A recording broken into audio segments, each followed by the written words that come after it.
All right, Mr. Korzenik, one of my favorite questions, I always talk about influencers. They happen in a second sometimes. Sometimes they happen over a lifetime. When I speak, I was talking about my grandfather was my first one, I think, where I was about 5 or 6, and he's from Kyiv, and my mom's from Kyiv. He has an accent. He's taking me for a walk in the park. And I asked him once, I said, Zeta, I called him, how do you know all these people? And he looks at me and he says with the accent, well, I smiled once at this guy, and he smiled back at me, and then he started talking to me.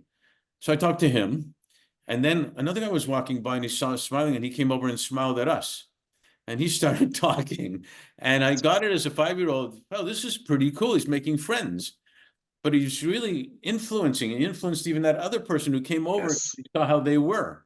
So, and I got it more and more as I grew up, even till now. It's probably why I talk so much, actually. It's probably one of the reasons. But can you share with us 2 or 3 people that have been influencers in your life? And it has to start with my father. He's deceased. He passed away in 2003, born to penniless immigrants, not a great family life. He signed up for World War II at age 17, got his parents' permission, and used the GI Bill when the war ended to be the first in the family to go to college. And I have to say, he wanted to be a lawyer. Law school plus undergrad took 7 years. So he was in a 7-year program. He, without telling the law school and the undergraduate school, he doubled up on his classes. And so he, in 4.5 years, he got undergraduate degree and law degree from Harvard, summa cum laude, Phi Beta Kappa, and then got an LLM from Yale while working a factory job at nights.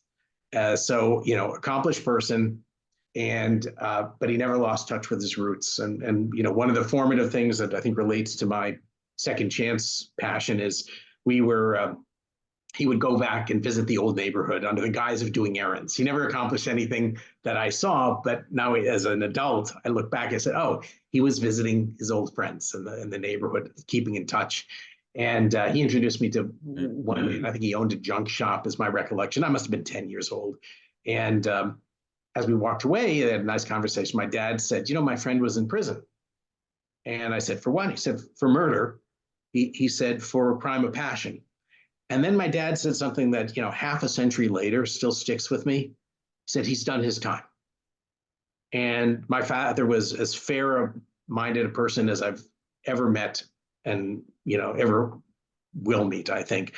So my dad is one. There have been little snippets here and there. I had great business mentors, Charlie Johnston, who used to run the private client group at Morgan Stanley, and Clark Octagon, who's still, I think, a regional or branch manager there, and Bob Schulman, who is amazing. All those people gave me incredible skills and taught me, the craft of management, and that changed the trajectory of my career.